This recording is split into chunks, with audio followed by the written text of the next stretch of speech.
Hello guys! Hello Scorpio! Welcome dito sa aking channel. Kapalaran 888 Scorpio. Alamin natin Scorpio kung anong messages, vibration, gabay energy para sa'yo. This is weekly tarot reading.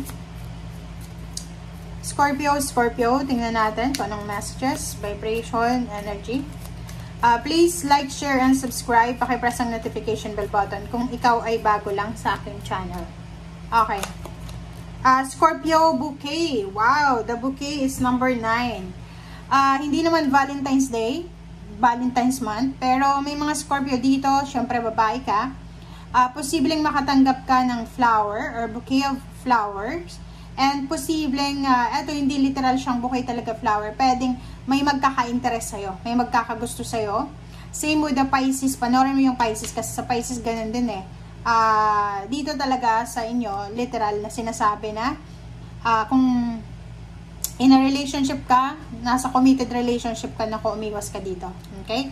Buti sana yung flowers or yung attention, yung love na matanggap mo is from your partner. Parang ganun. Okay, Scorpio.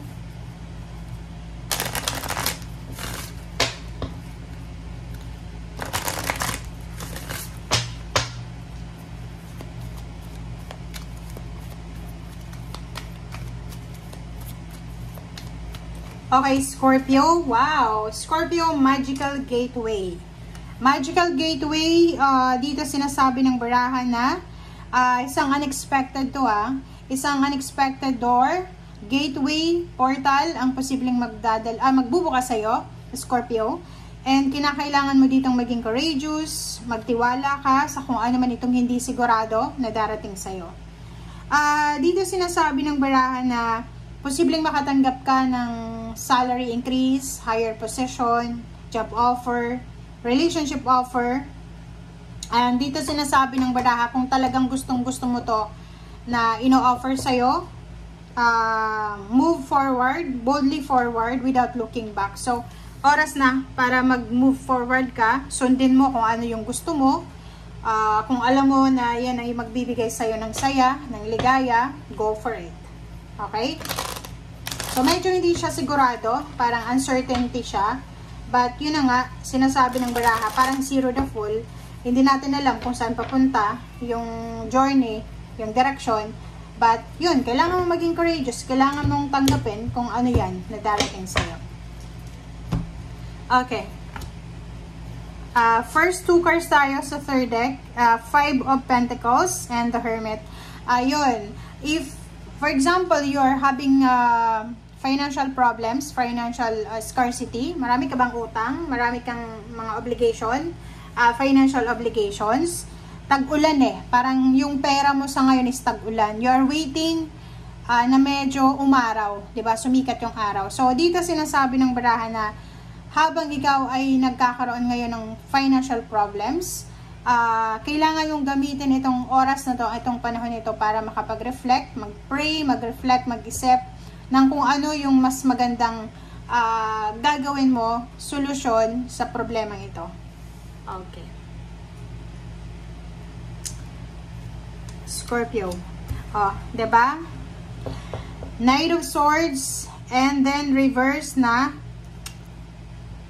Ace of Pentacles. So, dito sinasabi ng baraha sa'yo na medyo natatagalan ka. Parang may hinihintay ka ditong pera. Pero to diba?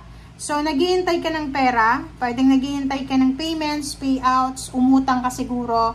Or pwedeng salary increase to or higher position yung hinihintay mo. Sinasabi ng baraha na siguro sa linggong ito, wala ka pang maasahan na ganon. But kung makikita mo dito, Magical Gateway, pwedeng may mga unexpected na offer, pero hindi ito yung talagang minamanifest mo or yung hinihintay mo. Okay? Kasasabi ko lang ng zero the full diba? So, sa usaping relationship, okay yun. Talagang nakafocus to sa relationship. Scorpio, in terms of relationship, nakikita natin dito na isang relasyon ang posibleng magsisimula. It's either recovery, magkakabalikan. Pwede yung iba, next level ng relationship. Pwede yung iba, bago lang. So, pwedeng may magsimula, pwedeng may mabuo na relationship.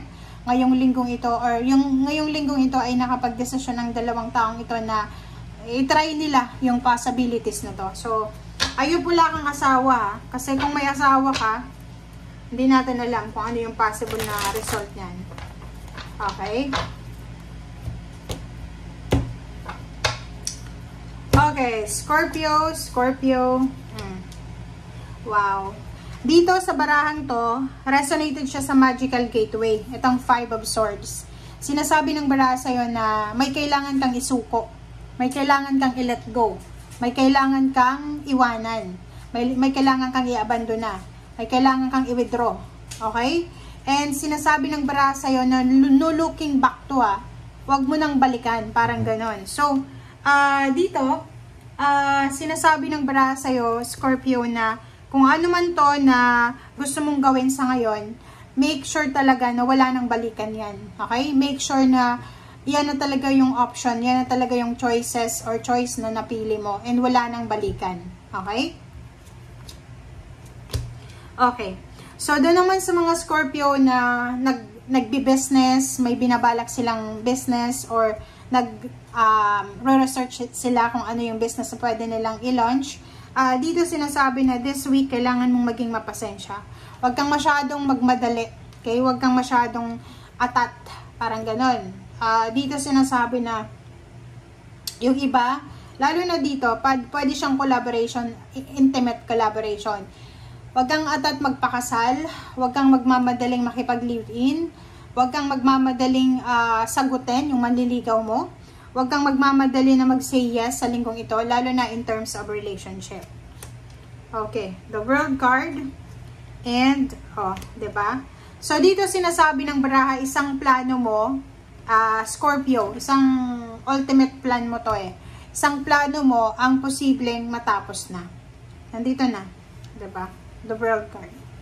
Sinasabi ng The World card sa'yo na isang plano or isang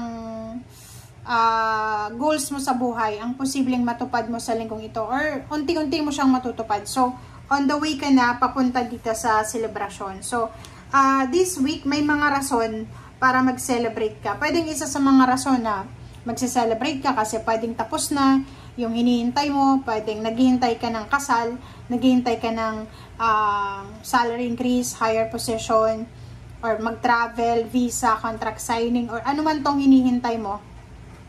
Sinasabi ng barahan na marami kang marirealize sa linggong ito kung ano talaga ang gusto mo. Pwedeng may i-give up ka, may pangarap ka sa buhay na posibleng i-give up mo, but yung iba naman sa inyo dito, pwedeng meron kayong ipagpapatuloy. Okay? So, yan guys ang sinasabi ng baraha para to sa lahat ng Scorpio. I hope na makuha mo, Scorpio, itong energy na to, itong message na to, kasi pwede itong makatulong sa'yo. Okay? Thank you guys for watching. Bye!